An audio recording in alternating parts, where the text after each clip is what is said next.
Assalamu alaikum dear subscribers and viewers, welcome to Mufti Scholarships YouTube channel. In this video today I am going to tell you about Chinese CSE scholarship, the requirements, eligibilities, required documents, the benefits of this scholarship, how to apply for this scholarship. Before starting, I am requesting you that kindly subscribe this YouTube channel for latest videos. So let's start now. Chinese CSE scholarship is a fully funded scholarship for international students who want to pursue higher education in China. CSE scholarship Chinese government की तरफ से एक scholarship fully funded scholarship है। जो भी international students हैं वो China में पढ़ना चाहते हैं तो वो इसी स्कॉलरशिप के लिए अप्लाई करें। इसमें सिलेक्शन की चांसेस ज़्यादा है। ये बैचलर, मास्टर और पीएचडी वालों के लिए है। चाइनीज़ गवर्नमेंट की तरफ से दो और बेस्ट स्कॉलरशिप है, आंसू स्कॉलरशिप और मोफकाम स्कॉलरशिप। मोफकाम स्कॉलरशिप में commerce, business, economics related applicants apply कर सकते हैं। आंसू साइंस रिलेटेड है। चाइनीज़ स्कॉलरशिप जो है उसको सीएससी स्कॉलरशिप भी कहा जाता है। ये चाइनीज़ मिनिस्ट्री ऑफ एजुकेशन की तरफ से है। अगर आप चाइना में पढ़ना चाहते हैं, if you want to study in China for higher education then must apply for this scholarship. Host country China है और all countries are eligible. Category of CSC scholarship bilateral program Type A or Category A. This program allow to apply for Chinese scholarship through Chinese embassy or consulate in your native countries. इसका मतलब ये है कि आप अपने मुल्क से China की इस स्कॉलरशिप के लिए अप्लाई करते हैं चाइनीज़ एम्बेसी के थ्रू। चाइनीज़ एम्बेसी के थ्रू आप अप्लाई करेंगे, डॉक्यूमेंट्स जमा करेंगे। ये under graduate, post graduate means master, PhD और सीनियर स्कॉलर्स के लिए भी अप्लाई कर सकते हैं। उनके लिए भी ये प्रोग्राम है। यूनिवर्सिटी प्रोग्राम और कैटेगरी बी या टाइप बी। इस कैटेगरी में आप डायरेक्टली अप्लाई कर सकते हैं यूनिवर्सिटी के पोर्टल पे। इसमें आपके डॉक्यूमेंट्स जो इवैल्यूएशन करेगी वो यूनिवर्सिटी खुद करेगी। एम्बेसी से कोई रिलेटेड नहीं है, एम्बेसी में अप्लाई करने की कोई ज़रूरत नहीं है। ये यूनिवर्सिटी प्रोग्राम है। इसमें आपके डॉक्यूमेंट्स की इवैल्यूएशन वगैरह सारा प्रोसेस यूनिवर्सिटी खुद करेगी। स्पेसिफिक प्रोग्राम और कैटेगरी सी, ये जो कैटेगरी है उन स्टूडेंट्स के लिए है, कुछ लिमिटेड कंट्रीज़ के लिए है जिसका एक्सचेंज प्रोग्राम हो चाइनीज़ यूनिवर्सिटी की तरफ से। जो अपने मुल्क में स्टडी कर रहे हैं उन यूनिवर्सिटी के चाइनीज़ यूनिवर्सिटी के साथ एक्सचेंज प्रोग्राम सिस्टम हो, सेमेस्टर एक्सचेंज प्रोग्राम सिस्टम हो या शॉर्ट कोर्सेज़ के हिसाब से हो तो वो इस कैटेगरी में अप्लाई कर सकते हैं। मैं सजेस्ट करता हूँ आपको कि आप टाइप बी के लिए अप्लाई करें। Level and duration of study undergraduate program के 4 साल से 5 ईयर्स तक है। मास्टर प्रोग्राम 2 से 3 ईयर्स तक है। पीएचडी प्रोग्राम 3 से 4 ईयर्स तक। ये अंडर ग्रेजुएट, मास्टर और पीएचडी, कुछ यूनिवर्सिटी हैं जो अंडर ग्रेजुएट प्रोग्राम इसी स्कॉलरशिप में पढ़ाते हैं, ऑफ़र करते हैं। मोस्टली सारे यूनिवर्सिटी मास्टर और पीएचडी के हिसाब से पढ़ाते हैं। चाइनीज़ स्टार्ट प्रोग्राम भी है और इंग्लिश स्टार्ट प्रोग्राम भी है। कुछ प्रोग्राम्स ऐसे हैं जो चाइनीज़ स्टार्ट है। स्कॉलरशिप के बेनिफिट्स क्या है? फुल स्कॉलरशिप है, ट्यूशन वगैरह फ्री है, अकोमोडेशन हॉस्टल फ्री है। स्टेपमेंट 2500 RMB for bachelor candidates, 3000 RMB for master candidates, 3500 for PhD candidates. And also this scholarship also cover medical insurance. You need to pay for flight tickets. Eligibility: applicant must be in good health and a citizen of a country other than China. It means medically fit हो। Applicant must have a high school degree when applying for a bachelor program and at the age of 30. Applicants must have a bachelor degree when applying for a master program and under the age of 35 years. When applying for a doctoral program means PhD program, you must have a master degree and under the age of 40. ये degree और age limit भी mention किए हुए हैं और एप्लीकेट की कोई criminal record ना हो जो और चाइना की रूल रेगुलेशन को फॉलो भी करें। रिक्वायर्ड डॉक्यूमेंट्स क्या है? इस स्कॉलरशिप के लिए रिक्वायर्ड डॉक्यूमेंट्स क्या हैं? ये जनरल रिक्वायर्ड डॉक्यूमेंट्स, कुछ यूनिवर्सिटी की अलग से रिक्वायरमेंट्स भी है। एडिशनल डॉक्यूमेंट्स रिक्वायर्ड है। मैंडेटरी डॉक्यूमेंट क्या है? फ़ोटो है जिसका वाइट बैकग्राउंड हो, सीएससी एप्लीकेशन फॉर्म है, पासपोर्ट है जो एक्सपायर ना हो, डिग्री है या पास सर्टिफिकेट है या होप सर्टिफिकेट है वो नोटराइज्ड हो जिसका सैंपल भी दिया हुआ है, ट्रांसक्रिप्ट हो या मार्कशीट हो या वो भी नोटराइज कापी हो उसकी भी सैंपल है, लैंग्वेज क्वालिफिकेशन सर्टिफिकेट हो। डॉक्यूमेंट्स कैसे नोटराइज करवाते हैं वो सैंपल मैं आपको दिखा रहा हूँ। यहाँ पे सैंपल दिए हुए हैं कि डॉक्यूमेंट्स को कैसे नोटराइज करवाया जाए नोटरी पब्लिक ऑफिस वालों से। ये एक सैंपल है। इस किस्म की स्टैंप और टिकली वगैरह, गोल्डन टिकली वगैरह लगवा सकते हैं आप। ये लाजमी है, इसके सिवा आपके डॉक्यूमेंट्स वैलिड नहीं है। स्टडी प्लान है या रिसर्च प्रपोजल, इनके भी सैंपल दिए हुए हैं। 2 रिकमेंडेशन लेटर जो आपके प्रीवियस इंस्टीट्यूट से, physical form, medical test reports, इनकी भी सैंपल दिए हुए हैं, वो भी सैंपल आप देख लें। ये आप गूगल से डाउनलोड कर सकते हैं ये फार्म, और ये लाजमी है, इसके सिवा आप अप्लाई नहीं कर सकते। इसमें सारे जो टेस्ट वगैरह है, ऑल टेस्ट जो भी रिक्वायर्ड है उनके टेस्ट रिपोर्ट भी अटैच करने हैं। कोरोना वायरस की सर्टिफिकेट भी, जो कोरोना वायरस की वैक्सीनेशन सर्टिफिकेट है वो भी आप लाजमी अटैच करें इनके साथ। नॉन क्रिमिनल सर्टिफिकेट ये आप लोकल पुलिस स्टेशन से निकलवा सकते हैं, वहाँ से आपको मिलेगा। इसकी भी सैंपल दिए हुए हैं। हर कंट्री की या हर डिस्ट्रिक्ट की अपने अपने सैंपल्स हैं या रिक्वायरमेंट्स हैं। ये जनरल मैंने यहाँ पे रिक्वायरमेंट्स लिखे हुए हैं, ये आप दे सकते हैं। किस तरह इसकी सैंपल है, ये लाजमी ऐसे ही स्टैम्प वगैरह हो, इसमें फ़ोटो के ऊपर भी स्टैम्प वगैरह हो लाजमी। सीवी हो जो यूरो फॉर्मेट में हो, ये लाजमी है। एडिशनल डॉक्यूमेंट्स क्या है? सुपरवाइज़र की तरफ से एक्सेप्टेंस लेटर हो, ये कुछ यूनिवर्सिटी में लाजमी है, मगर आप कोशिश करें सितंबर अक्टूबर से आप कोशिश करें ये लाजमी लें। इसके सिवा आपकी सिलेक्शन की चांसेस घट है। पब्लिश पेपर हो, अवार्ड हो, अचीवमेंट वगैरह हो, एक्सपीरियंस सर्टिफिकेट या इंटर्नशिप वगैरह हो। इस स्कॉलरशिप की डेडलाइन क्या है? ये अक्टूबर से लेके अप्रैल तक है। इस स्कॉलरशिप की जो फार्म है वो अक्टूबर से लेके अप्रैल तक ओपन है, मगर हर यूनिवर्सिटी की अपने अपनी डेडलाइन है जो नवंबर से मार्च तक है। इसमें कैसे अप्लाई किया जाता है? स्टेप नंबर 1 है how to apply for this scholarship. Step number 1, please contact your subject related universities for issuance of a pre admission letter only for bilateral program applicants. जो एम्बेसी के थ्रू या HEC Pakistan के through apply करें तो वो इसको follow करें। Please contact your subject related professor for acceptance of supervisor letter. अपने सब्जेक्ट रिलेटेड प्रोफेसर्स को कांटेक्ट करें और उनसे एक्सेप्टेंस लेटर लें। इसके ईमेल ड्राफ्ट भी दिए हुए और नीचे लिस्ट दिया हुआ है सब्जेक्ट वाइज, जो भी चाइनीज़ प्रोफेसर्स हैं वो सब्जेक्ट वाइज। आप इस पे जाएँ और क्लिक करें तो अपने सब्जेक्ट रिलेटेड प्रोफेसर के लिंक्स आपको मिलेंगे, उनको रिक्वेस्ट करें एक्सेप्टेंस लेटर के लिए। अपने सब्जेक्ट रिलेटेड यूनिवर्सिटीज़ की लिस्ट भी अवेलेबल है, वो भी आप देख सकते हैं। Step number 2, fill CSC online application form, link भी दिया है, और upload all required documents then submit. Step number 3, fill university online application and upload all required documents and download the submitted application. This application is accepted by some universities.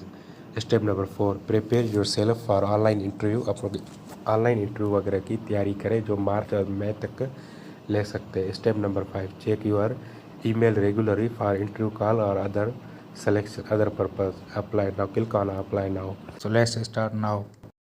ऊपर जो link है studyinchina.csc.edu.cn, यही official link है। यही official link है online application की, CSC online application की।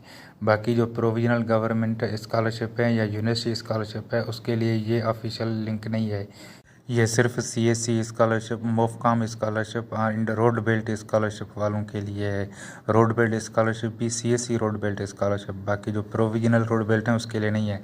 अब देखते हैं कि रजिस्ट्रेशन इसमें कैसे करें। अगर आपकी ऑलरेडी अकाउंट है तो आप ईमेल आईडी, पासवर्ड और वैलिडेशन कोड लगाएं, वरना क्रिएट एन अकाउंट में करके आप रजिस्ट्रेशन करें। रजिस्ट्रेशन में ऊपर यूज़र नेम लगाएं, फिर ईमेल लगाएं, फिर पासवर्ड लगाएं। पासवर्ड लगाने के बाद नीचे वैलिडेशन कोड लगाएं। वैलिडेशन कोड लगाने के बाद आपको ईमेल में एक एक्टिवेशन लिंक आएगी, ठीक है। तो आप यहाँ पे यूज़र नेम और पासवर्ड इस तरह लगाना है कि वो वैलिड हो। ईमेल भी वही लगानी जो वैलिड हो, जो रजिस्टर्ड ईमेल हो। जीमेल, आउटलुक है, जो भी है वो चल जाता है, ओके है। आउटलुक है या वो है, ओके है, ठीक है। अब ये है कि मैंने रजिस्ट्रेशन कर दी, ठीक है। रजिस्ट्रेशन के बाद क्या है कि ईमेल में जाके चेक करना है, वहाँ पे वैलिडेशन लिंक आएगी। ये रजिस्ट्रेशन के बाद एक लिंक आई है वैलिडेशन के लिए, इसकी वैलिडिटी, लिंक की जो वैलिडिटी है वो 7 डेज़ है। अब इस लिंक को आप क्लिक करेंगे तो उसके बाद आपकी जो अकाउंट है, रजिस्ट्रेशन जो CSC अकाउंट है वो एक्टिव हो जाएगा। इसमें लाजमी आपको क्लिक करना है, लाजमी ईमेल की इनबॉक्स वगैरह सारे चेक करने हैं आपको। ये मैंने क्लिक किया तो मेरे जो अकाउंट है वो एक्टिव हो गया है, CSC अकाउंट अब एक्टिव है, अब वैलिड है। अब यहाँ पे ईमेल, पासवर्ड और वैलिडेशन जो कोड है वो लगा के मैं लॉगिन करता हूँ। फिर आपको बताता हूँ कि ये कैसे फॉर्म फिल करते हैं, कैसी सारी डेटा इन्फॉर्मेशन पुट करते हैं। यहाँ पे ये इंस्ट्रक्शन दिए हुए हैं कि CSC या चाइनीज़ गवर्नमेंट स्कॉलरशिप की ऑनलाइन फॉर्म कैसे फिल करें, वो आपको लाजमी स्टेप बाय स्टेप रीड करना है। स्टेप नंबर 1 ये है कि सबसे पहले आपको पर्सनल डिटेल्स जो हैं वो पुट करने हैं, क्योंकि जब आप सबमिट करेंगे या नेक्स्ट स्टेप पे जाएंगे तो पर्सनल प्रोग्राम कैटेगरी ए है, तो कैटेगरी ए जब जिसमें आप अप्लाई करेंगे तो आप चाइनीज़ यूनिवर्सिटी की एजेंसी कोड नहीं लगाएंगे, बल्कि चाइनीज़ एम्बेसी या कंसोलेट की जो आपकी कंट्री में चाइनीज़ एम्बेसी है उसकी एजेंसी नंबर कोड लगाएंगे। तो ये प्रोग्राम कैटेगरी है। मैं आपको बिल्कुल बताऊंगा फार्म कैसे फिल करते हैं। कैटेगरी बी में ये है कि आप डायरेक्टली यूनिवर्सिटी प्रोग्राम में अप्लाई करते हैं। आपके डॉक्यूमेंट्स वगैरह यूनिवर्सिटी देखेंगे तो उसके लिए आपको सिस्टम में एजेंसी नंबर यूनिवर्सिटी के लगाने हैं। प्रोग्राम सी है, प्रोग्राम सी में अप्लाई करने के लिए आपको CSC वाले खुद एजेंसी या कोई भी कोड बताएंगे अगर आप एलिजिबल हैं कंट्री वाइज। उसके अलावा classification only the reference for before online application should first the correct category program and agency number. तो एजेंसी नंबर और प्रोग्राम कैटेगरी ये आप लाजमी करेक्ट पुट करें, अदरवाइज़ आपकी एप्लीकेशन इनवैलिड है। उसके अलावा एप्लीकेशन इन्फॉर्मेशन वगैरह सारे पुट करने हैं। तो ये सारी इंस्ट्रक्शन आपको रीड करनी है, स्टेप बाय स्टेप सारी इंस्ट्रक्शन आप रीड करें। यहाँ पे क्या क्या लिखा हुआ है, क्या नहीं है, क्या इंस्ट्रक्शन है, ये हर साल अपडेट करते हैं, हर साल नया पॉलिसी बनाते हो, तो इसलिए आप यहाँ पे लाजमी है कि आप ये इंस्ट्रक्शन से रीड करें। China scholarship council never interest any individual और intermediate agent to process Chinese government scholarship application. Kindly remind that all applicants to directly submit your applications through dispatching authorities। इसका मतलब ये है कि इस स्कॉलरशिप के लिए कोई एजेंट वगैरह नहीं है। अब यहाँ पे मैं पर्सनल एडिट जो डिटेल्स हैं वो आपको पुट करके बताऊंगा कि ये कैसे पर्सनल डिटेल्स आप पुट करने हैं, ठीक है। पर्सनल डिटेल्स के अलावा type A, type B, type C, इस तीनों सारों ऑप्शंस हैं। तो सबसे पहले आपको पर्सनल डिटेल्स पुट करनी है, उसको वेरीफाई करके सेव करनी है। सेव करने के बाद आपके नीचे वाले ऑप्शन ओपन होंगे। अब यहाँ पे क्वेश्चन है गिवन नेम, सरनेम और चाइनीज़ नेम के। बहुत सारे ऐसे स्टूडेंट हैं जिसका सिर्फ गिवन नेम है, सरनेम या नहीं है, या बहुत सारे स्टूडेंट ऐसे हैं जिसका सरनेम भी है तो गिवन नेम नहीं है। यहाँ पे मैं आपको बताऊंगा कि कैसे गिवन नेम देंगे, कैसे सरनेम या चाइनीज़ नेम देंगे। तो यहाँ पे मैं अपने चैनल के रिलेटेड इन्फॉर्मेशन पुट करूँगा, मगर आपको अपने ऑफिशियल के हिसाब से सही तरह बिल्कुल लगाने हैं। अब मेरे चैनल का, मेरे वेबसाइट का नाम है मुफ्त स्कॉलरशिप। तो यहाँ पे 2 नाम हो गए, मुफ्त और स्कॉलरशिप, ये 2 नाम है। तो एक मैं गिवन नेम में दे रहा हूँ, एक मैं सरनेम में दे रहा हूँ। अब बात यह है कि चाइनीज़ नेम कहाँ से लाएं। अगर आपके पास चाइनीज़ नेम नहीं है तो आप कहाँ से चाइनीज़ नेम ला सकते हैं। तो उसके लिए मैं भी टिप दे रहा हूँ कि गूगल ट्रांसलेशन आप यूज़ करें। गूगल ट्रांसलेशन में जाके आप इंग्लिश में नाम लिखें, उसके अलावा उसको ट्रांसलेट करें चाइनीज़ में। अब ये है कि यहाँ पे मैं मुफ्त स्कॉलरशिप लिख रहा हूँ तो MUFT जो है वो एक शॉर्ट फॉर्म की तरह है, या एक जो है ना ऐसी वर्ड है जिसकी मतलब ख़ास कोई मीनिंग नहीं है, तो चाइनीज़ के हिसाब से इसको ट्रांसलेट नहीं करे। तो सिर्फ स्कॉलरशिप का मैं ट्रांसलेट करके यहाँ पे मैं लिख रहा हूँ, ठीक है। तो स्कॉलरशिप मैं मुफ्त रिमूव करके सिर्फ स्कॉलरशिप का डाला, मगर आपको आपकी कंप्लीट नाम लिखना है, बिल्कुल नाम जो है आपका पासपोर्ट के मुताबिक वो नाम लिख के आप यहाँ पे लिख सकते हैं। ये ऑप्शनल है, ये लाजमी नहीं है, ये ऑप्शनल है, ठीक है। अगर आप दें तो इट्स बेहतर है, अगर नहीं दें तो कोई मसला नहीं है। अब बात यह है कि गिवन नेम और सरनेम की, जैसे पासपोर्ट में है, अगर आपके पासपोर्ट में गिवन नेम यही है कि मुफ्त स्कॉलरशिप है या जस्ट स्कॉलरशिप है या मुफ्त स्कॉलरशिप या जो भी है, मतलब 2 नाम है, दोनों गिवन नेम में है, सरनेम में कोई नाम नहीं है। जैसे कि मुफ्त है तो आप नॉट एप्लीकेबल लिख सकते हैं एप्लीकेशन इस फार्म में, नॉट एप्लीकेबल, या यूनिवर्सिटी वाले जो भी फार्म फिल करेंगे, अगर आपका सिर्फ गिवन नेम है तो आप नॉट एप्लीकेबल, सरनेम वाले जगह पे आप नॉट एप्लीकेबल लिखें।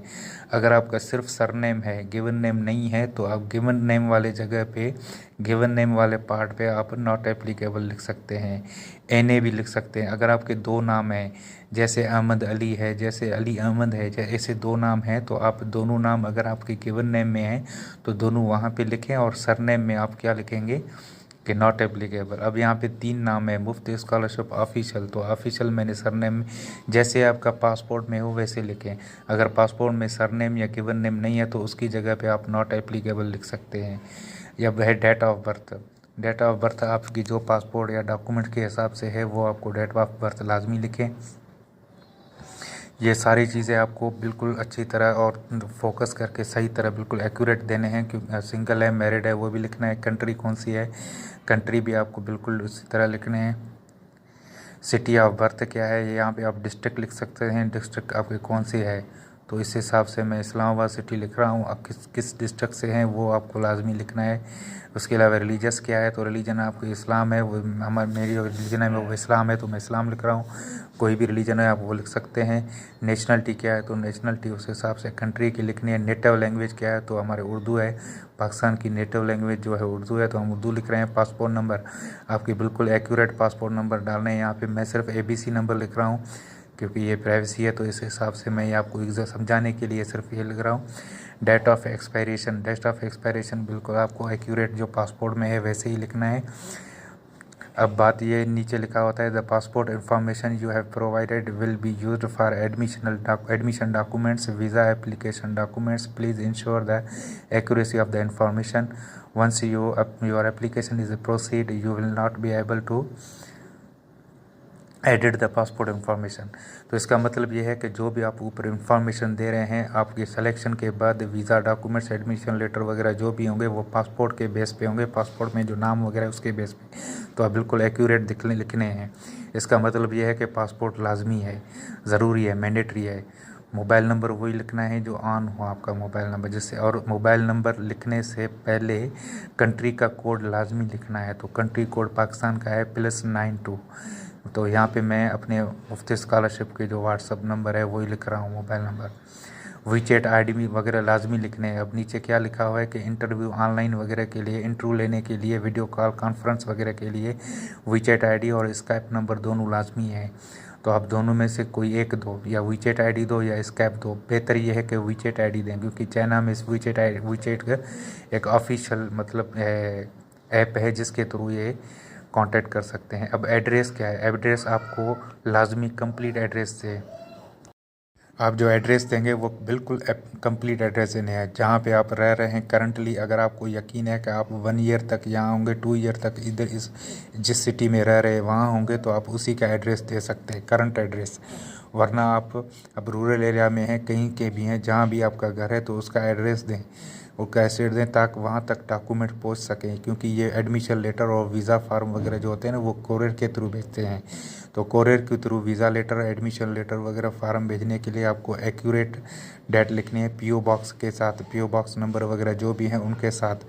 और आपका ये जो एड्रेस है ये डॉक्यूमेंट्स के में भी, वीज़ा फार्म वगैरह जो भी हैं, एडमिशन लेटर हैं, उसमें भी ये एड्रेस मेंशन करेंगे डॉक्यूमेंट्स भेजने के लिए। तो ये सारी एक्यूरेसी आपको बिल्कुल एक्यूरेट लिखनी है, यहाँ पे कोई जुगाड़ वुगाड़ वाला काम नहीं करना। अगर आपको पोस्टल कोड वगैरह याद नहीं है तो आप गूगल में पोस्टल कोड या गूगल में जो भी पोस्ट कोड है वो आप लिख के फाइंड कर सकते हैं। बाकी अगर आप रूरल एरिया में रह रहे हैं, आपके रिलेटिव वगैरह कोई भी सिटी में रह रहा है, तो वो आप उसकी इन्फॉर्मेशन भी दे सकते हैं। अब इमरजेंसी कॉन्टैक्ट नंबर क्या है, तो इमरजेंसी कॉन्टैक्ट नंबर आपको बैकअप में जो आपकी कंट्री में कोई रिलेटिव है, फादर है, ब्रदर है, उसकी भी दे सकते हैं ताकि इमरजेंसी के टाइम उससे रब्ता कर सके। अगर आपका कोई दोस्त वगैरह चाइना में है या किसी भी सिटी में है, किसी दूसरे मुल्क में है, तो उसका भी दे सकते हैं। मगर बेहतर ये है कि आपके पीछे पीछे जो रिलेटिव है, मतलब ब्रदर है, फादर है या मदर है या सिस्टर है, किसी भी, उसकी इन्फॉर्मेशन आप दे सकते हैं। उसकी भी आप डिटेल्स कंप्लीट लिखें। ये सारी इन्फॉर्मेशन आपको कंप्लीट देने हैं ताकि आपका फार्म जो है, जो एप्लीकेशन है, वो एक वैलिड हो, एक खूबसूरत लगे, एक उसमें सारी इन्फॉर्मेशन डिटेल्स हो, तो ये बेहतर है। इसकी ईमेल ID वगैरह आपको सारे लिखने हैं और कंप्लीट एड्रेस उसके भी लिखने हैं। अगर आप फॉर एग्ज़ाम्पल अगर आपको डॉक्यूमेंट्स रिसीव ना हो तो ये बंदा भी डॉक्यूमेंट्स रिसीव कर सके। तो ऐसे सारे मामलों के लिए आपको ये सारी डिटेल्स जो हैं अच्छी तरह बिल्कुल कंप्लीट और एक्यूरेसी और बिल्कुल ध्यान से, बिल्कुल फोकस के साथ ये आपको कंप्लीट करने हैं। ये सारे पोर्शन क्योंकि दोबारा ये आप एडिट नहीं कर सकते। अगर आपने फॉर्म सबमिट कर दिया है तो दोबारा ये पार्ट आप एडिट नहीं कर सकते, इसलिए आपको ये बिल्कुल एक्यूरेट और सोच समझ के लिखना है। और मैं आपको एडवाइस दूं कि आप मॉर्निंग के टाइम पे या लेट नाइट जो टाइम है उस टाइम पे आप ये फार्म रजिस्ट्रेशन करें और फिल करें, क्योंकि उस टाइम नेटवर्क वगैरह सही होते हैं और फार्म में बर्डन वगैरह भी नहीं होता, तो सारी जो चीज़ें हैं वो टाइमली सेव भी हो जाते हैं। और हर पोर्शन को जब आप फिल करेंगे, सारे जो पार्ट हैं जो पोर्शन है आप फिल करेंगे, तो नीचे वेरीफाई और सेव का बटन है, तो इसको भी आप लाजमी क्लिक करें। अब यहाँ पे है हायर एजुकेशन या हाईएस्ट एजुकेशन या करंट एजुकेशन।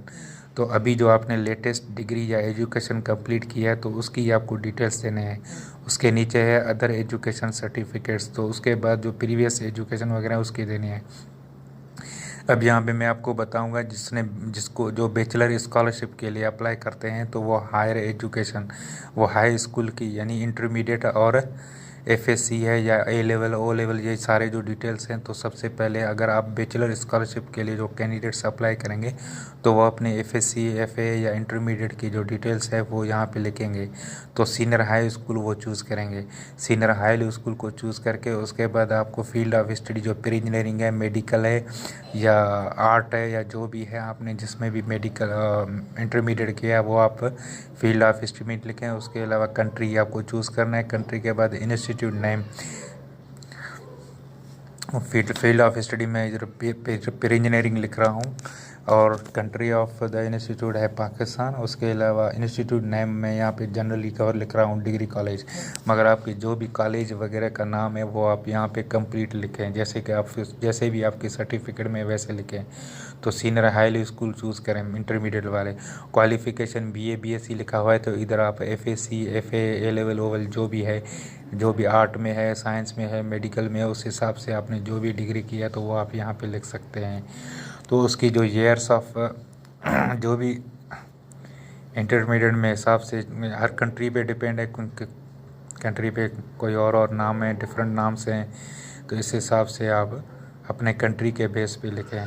अब अगर कोई मास्टर के लिए अप्लाई कर रहा है तो वो यहाँ पे बैचलर की डिग्री की डिटेल्स लिखेंगे, सिर्फ बैचलर की, या इंटरमीडिएट की नीचे अदर सर्टिफिकेट वगैरह में इंटरमीडिएट की दे सकते हैं। मगर जो मास्टर के लिए अप्लाई कर रहे हैं तो वो बैचलर डिग्री की लिखेंगे। ठीक है, मैं यहाँ पे मास्टर के लिए गाइड कर रहा हूँ आपको, तो इसके साथ साथ सारी चीज़ें मैं आपको गाइड करूँगा। बैचलर वाले कैसे लिखेंगे, मास्टर वाले कैसे।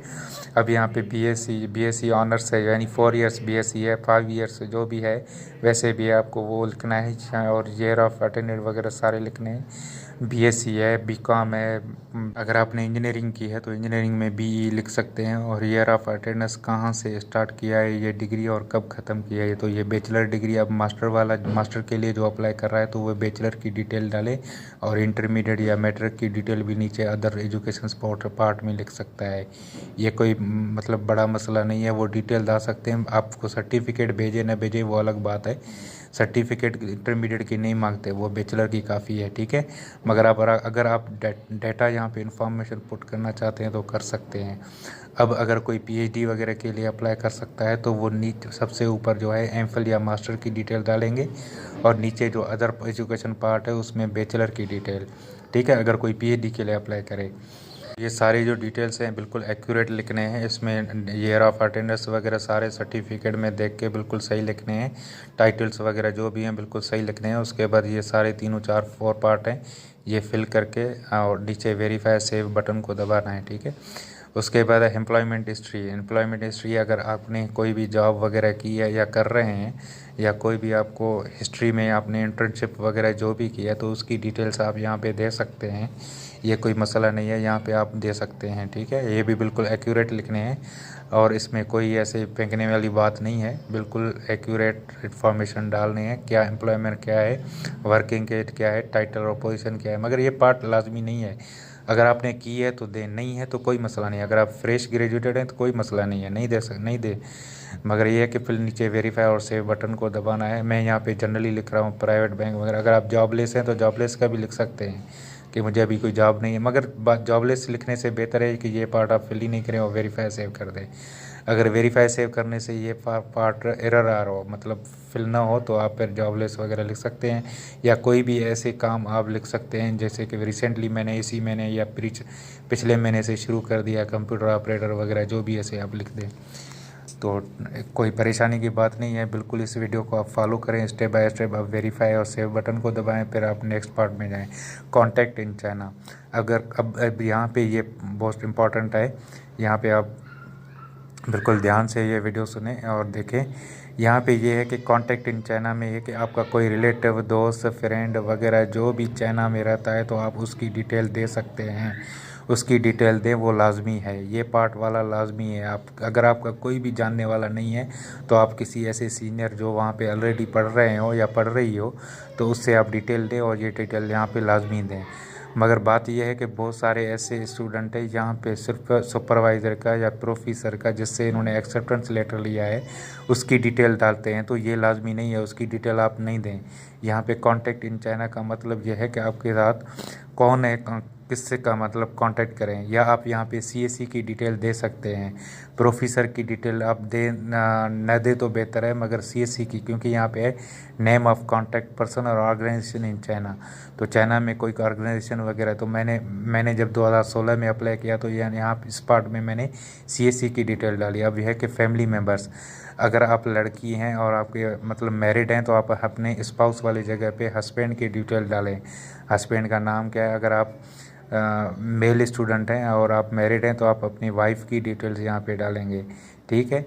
यहाँ पे मैं जनरली ऐसे ABC वगैरह लिख रहा हूँ, ये ऐसे ही आपको इन्फॉर्मेशन या समझाने के लिए, मगर आपको ये एक्यूरेट लिखने हैं। स्पाउस नेम है, फादर नेम है, मदर नेम है, वो उसकी ऑक्यूपेशन क्या है, एज क्या है, ये बिल्कुल आपको एक्यूरेट लिखने हैं, क्योंकि जब आप दोबारा वीज़ा के लिए अप्लाई करेंगे तो उसमें भी ये सारे डिटेल्स आप पुट करेंगे। तो यहाँ पे भी आप एक्यूरेट लिखें, ताकि जब वीज़ा एप्लीकेशन के लिए, वीज़ा फॉर्म के लिए अप्लाई करेंगे, वीज़ा के लिए अप्लाई करेंगे तो वो और ये डिटेल दोनों मैच हो, क्योंकि इनके पास हर चीज़ ऑनलाइन है। आपके पासपोर्ट नंबर लगेंगे तो सारी डिटेल्स ऑनलाइन आ जाएगी वेरिफिकेशन के लिए। तो ये आप सारे एक्यूरेट डिटेल दें और ये बात एक्यूरेट डिटेल दें और वेरीफाई सेव को बटन को दबा दें, ठीक है। ये बिल्कुल एक्यूरेट दें, क्योंकि ये दोबारा ये आप एडिट नहीं कर सकते। और दूसरी बात ये है कि ये सारे डिटेल्स पुट करके फिर वेरीफाई और सेव को बटन दबाना है। दबाने के बाद आप क्या करेंगे कि आगे नेक्स्ट जो पार्ट आएगा वो आएगा कि कैटेगरी, कौन सी कैटेगरी में आप अप्लाई करना है। और ये पर्सनल इन्फॉर्मेशन है, ये एक बार आपने अगर फॉर्म सबमिट कर दी तो दोबारा एडिट नहीं कर सकते। जब विथड्रा करेंगे तो वो ये वाला पार्ट एडिट नहीं होगा, ठीक है। ये आपको ख्याल करें, ये याद रखें कि दोबारा अब ये नीचे पोर्शन है type A, type B, type C। तो मैं सबसे पहले आपको टाइप A की गाइड करूंगा कि टाइप A के लिए कैसे अप्लाई करना है, फिर मैं आपको बताऊंगा आगे कि टाइप B के लिए कैसे अप्लाई करना है। तो आप ये वीडियो बिल्कुल स्किप नहीं करनी, 1 मिनट के लिए भी स्किप नहीं करनी। अगर आप स्किप करेंगे तो शायद कोई ऐसी इन्फॉर्मेशन है जो आपके साथ मिस हो जाए।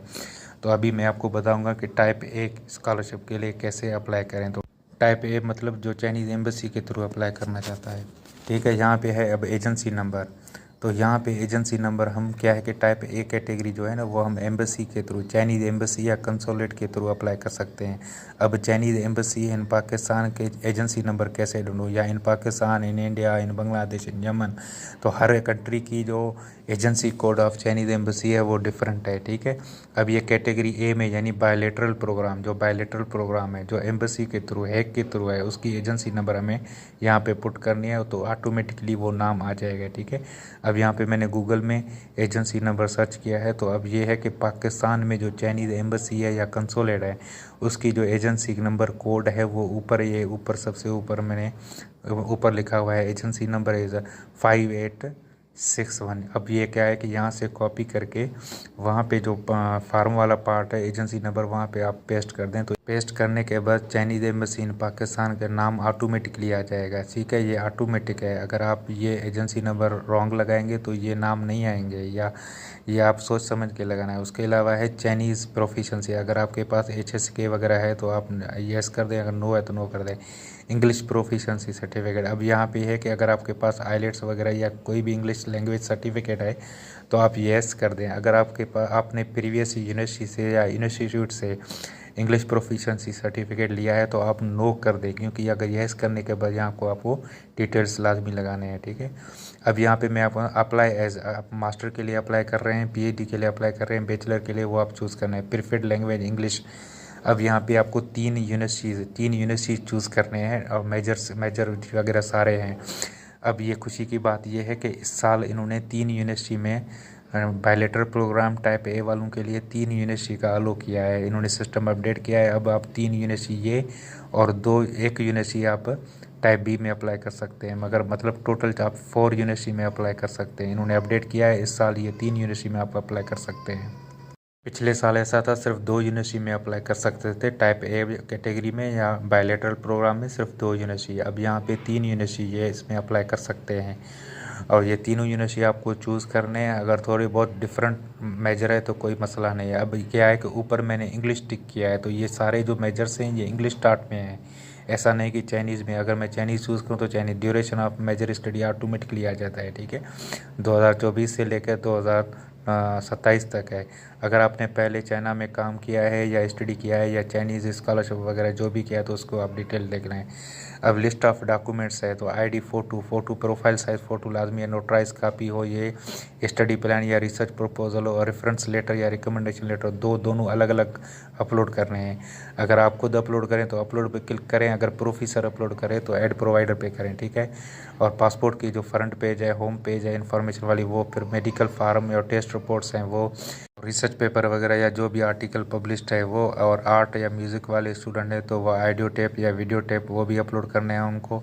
उसके अलावा अदर सपोर्टिंग डॉक्यूमेंट्स में सीवी है या जो भी ऐसी एक्सपीरियंस सर्टिफिकेट वगैरह हैं वो मर्ज करके पीडीएफ का एक फ़ाइल बनाएं और अपलोड करें। चाइनीज़ लैंग्वेज सर्टिफिकेट है तो वो भी आप अपलोड करें। इंग्लिश प्रोफिशिएंसी सर्टिफिकेट है तो वो भी आप अपलोड करें। फिर एडमिशन लेटर आपने यूनिवर्सिटी वगैरह से लिया है, डिपार्टमेंट से, तो वो भी आप अपलोड करें। नॉन क्रिमिनल सर्टिफिकेट यानी पुलिस क्लियरेंस सर्टिफिकेट है तो वो भी अपलोड करें। अपलोड करके फिर सबमिट बटन को दबाएं तो ये फार्म आपका सबमिट हो जाएगा। ठीक है, ये सारी डिटेल्स आपको पुट करने हैं। अब आते हैं टाइप बी कैटेगरी में। ये यहाँ पे मैंने फार्म सबमिट नहीं किया क्योंकि फिर टाइप बी वाला पार्ट ओपन नहीं होता। अब टाइप बी में आपको मैं बताऊँ, ऐड अ न्यू एप्लीकेशन। ठीक है, टाइप बी में क्लिक करके न्यू एप्लीकेशन में जाएँ तो यहाँ पे अब एजेंसी नंबर लगाने हैं। यहाँ पे अब एजेंसी नंबर क्या है कि यूनिवर्सिटी की लगानी। ठीक है, यहाँ पे किसी एम्बेसी वगैरह की एजेंसी नंबर नहीं लगाने हैं, सिर्फ यूनिवर्सिटी की एजेंसी नंबर, जिस यूनिवर्सिटी में आप अप्लाई करना चाहते हैं टाइप बी वालों के लिए। ठीक है, कैटेगरी बी, ये इसको बोलते हैं यूनिवर्सिटी प्रोग्राम, इसका नाम है university program, CSC scholarship university program. Type A का नाम है सीएससी स्कॉलरशिप बायलेटरल प्रोग्राम। अब यहाँ पे मैं गुआंगसी यूनिवर्सिटी का एजेंसी कोड लगाता हूँ, ये लेटेस्ट है, अभी इन्होंने इस यूनिवर्सिटी ने स्कॉलरशिप अनाउंस भी कर दी, उसकी लास्ट डेट वगैरह सारे रिक्वायरमेंट्स लेटेस्ट इन्होंने बता दिए। अब ये कि 2024 के लिए आप गुआंगसी यूनिवर्सिटी की वेबसाइट में जाके डिटेल्स देख सकते हैं, अप्लाई कर सकते हैं इसके लिए। अब इसकी जो एजेंसी कोड है वो मैं यहाँ से कॉपी करके वहाँ पे सिस्टम सीएससी वाले ऑनलाइन एप्लीकेशन में पेस्ट करता हूँ। फिर आप देखेंगे ऑटोमेटिकली यूनिवर्सिटी के नाम आ जाएंगे। थोड़ा सिस्टम वगैरह नेटवर्क स्लो होता है तो वो थोड़ा टाइम लगता है, वरना ऑटोमेटिकली नाम आ जाएगा। अगर अब मैं किसी और यूनिवर्सिटी में अगर अप्लाई करूँ, गुआंगसी में नहीं करा, और उसकी एजेंसी नंबर लगाऊँ तो उसका नाम आ जाएगा ऑटोमेटिकली। ठीक है, यहाँ पे मैं आपको थोड़ा 3-4 यूनिवर्सिटी के एजेंसी नंबर लगा के बता दो। अब यह है कि एजेंसी नंबर आप सही लगाएंगे और फॉर्म जब सबमिट करेंगे तो ये फार्म की जो ईमेल ऑटोमेटिकली ईमेल उस यूनिवर्सिटी के सिस्टम में जाके उनको ईमेल जाएगी। ठीक है, आपके डॉक्यूमेंट्स ऑनलाइन देखने के लिए उनके पास एक किस्म की नोटिफिकेशन जाएगी। चाइनीज़ प्रोफिशिएंसी सर्टिफिकेट अगर आपके पास है, HSK वगैरह तो ठीक है। इंग्लिश लैंग्वेज सर्टिफिकेट अगर आपके पास है तो आप वो लिखें। मास्टर डिग्री के लिए अप्लाई कर रहा हूँ। ठीक है, मास्टर डिग्री चूज़ किया और इंग्लिश लैंग्वेज। अब इस यूनिवर्सिटी में जो भी मास्टर प्रोग्राम इंग्लिश में होंगे वही मेरे पास शो होंगे, अगर इंग्लिश में नहीं है तो नहीं शो होंगे। अब यहाँ पे 2 सिर्फ सब्जेक्ट हैं, इंजीनियरिंग और नेचुरल साइंस। अब नेचुरल साइंस में क्या है, सिर्फ इकोलॉजी है। अब आपको बताऊँ, गुआंगसी यूनिवर्सिटी में मास्टर प्रोग्राम इंग्लिश में सिर्फ इकोलॉजी है। अब इंजीनियरिंग में क्या है, इंजीनियरिंग में सिर्फ है आर्किटेक्चर और सिविल इंजीनियरिंग। अब इस यूनिवर्सिटी में इंग्लिश प्रोग्राम्स मास्टर वालों के लिए सिर्फ ये 3 हैं। बहुत से स्टूडेंट परेशान है कि कौन सी यूनिवर्सिटी क्या इंग्लिश में पढ़ाते हैं मेजर सब्जेक्ट वगैरह, तो वो इस तरह रजिस्ट्रेशन करके यहाँ पे आके इस पार्ट में देख सकते हैं कि कौन सी यूनिवर्सिटी इंग्लिश मीडियम में क्या कौन से सब्जेक्ट पढ़ाते हैं। ठीक है, यहाँ पे भी आप चेक कर सकते हैं। आपको किसी गूगल वगैरह में जाके चेक नहीं करना, किसी यूनिवर्सिटी की वेबसाइट में जाके चेक नहीं करना। ये बिल्कुल लेटेस्ट और अपडेटेड होते हैं, यहाँ पर आप चेक कर सकते हैं। अब PhD वालों के लिए मैंने चेक किया है तो मोस्टली सारे सब्जेक्ट PhD वाले इंग्लिश में हैं, और ये इनकी वेबसाइट में भी लिखा हुआ है कि इंग्लिश वाले और PhD वाले जो सारे प्रोग्राम्स हैं वो इंग्लिश में ही हैं। अगर आपने चाइना में पहले काम किया है या चाइनीज़ गवर्नमेंट स्कॉलरशिप में पहले स्टडी किया है तो उसकी इन्फॉर्मेशन पुट करें। Supporting documents, passport size photo, ID photo वाले पार्ट में आप अपलोड करें। Certificates of highest education, transcript of highest education. अब जो बैचलर प्रोग्राम या स्कॉलरशिप के लिए अप्लाई कर रहे हैं तो वो मैट्रिक और इंटरमीडिएट की जो पक्का सर्टिफिकेट या पास सर्टिफिकेट है वो मर्ज करके एक PDF फाइल बनाएं और वो सर्टिफिकेट्स ऑफ हाईएस्ट एजुकेशन वाली जगह पे अपलोड करें। ट्रांसक्रिप्ट ऑफ हाईएस्ट एजुकेशन, अब ये जो सब सर्टिफिकेट है, मार्कशीट वगैरह हैं, उनके मर्ज करके एक PDF फाइल बनाएं और वो आप अपलोड करें। अब कोई अगर मास्टर के लिए अप्लाई कर रहा है तो वो सिर्फ बैचलर की डिग्री या पास सर्टिफिकेट या होप सर्टिफिकेट वो नोटराइज कापी हो उसको नंबर 2 में अपलोड करें, और नंबर 3 में जो बैचलर की ट्रांसक्रिप्ट है वो अपलोड करें, नोटराइज कापी हो, याद करें। अब अगर कोई PhD के लिए अप्लाई कर रहा है तो वो मास्टर और बैचलर दोनों के मर्ज करके अपलोड करें। स्टडी प्लान या रिसर्च प्रपोजल है, फिर रेफरेंस लेटर रिकमेंडेशन 1 या रिकमेंडेशन 2, रेफरेंस लेटर 1 और 2 ये अपलोड करने हैं। पासपोर्ट होम पेज ये है, फिजिकल रिकॉर्ड फार्म या मेडिकल फार्म है, पब्लिश्ड पेपर और आर्ट वगैरह हैं, ये सारे सपोर्टिंग डॉक्यूमेंट्स हैं, अपलोड करने हैं। अदर सपोर्टिंग डॉक्यूमेंट्स से आपको CV, एक्सपीरियंस सर्टिफिकेट वगैरह जो भी है वो अपलोड करें। चाइनीज़ लैंग्वेज सर्टिफिकेट HSK वगैरह है तो ठीक है, इंग्लिश लैंग्वेज सर्टिफिकेट जो प्रोफिशंसी है वो अपलोड करें। फिर एडमिशन लेटर अगर आपने डिपार्टमेंट वगैरह से लिया है यूनिवर्सिटी से तो वो अपलोड करें। ये बायलैटरल प्रोग्राम टाइप A के लिए फिर एडमिशन लेटर मैंडेटरी है। नॉन क्रिमिनल रिकॉर्ड सर्टिफिकेट, अगर आपने पुलिस क्लियरेंस सर्टिफिकेट है तो वो आप अपलोड करें। अगर वो सर्टिफिकेट आपके पास नहीं है तो फिर आप एक कमिटमेंट करें, एक फार्म जो यूनिवर्सिटी के वेबसाइट में आपको मिलेगा वहाँ से वो फार्म डाउनलोड करके उसमें कमिटमेंट करें कि आपको क्यों नॉन क्रिमिनल सर्टिफिकेट या पुलिस क्लियरेंस सर्टिफिकेट आपने नहीं ले सका या नहीं मिला, तो वो आप फार्म फिल करके वो भी सबमिट कर सकते हैं। फिर आप यहाँ पे सारी डाटा अपलोड करके सबमिट कर दें। फिर ये फार्म डाउनलोड करें और सेव करें अपने पास। जो कुछ यूनिवर्सिटी अपलोड के लिए मांगते हो तो वहाँ पे अपलोड करें। Thank you very much for watching.